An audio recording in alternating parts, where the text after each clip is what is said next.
إذا الشمس كورت وإذا النجوم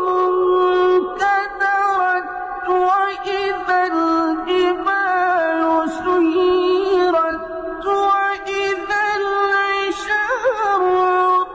عطلت وإذا الوحوش حشرت وإذا البحار سجرت وإذا النفوس زوجت وإذا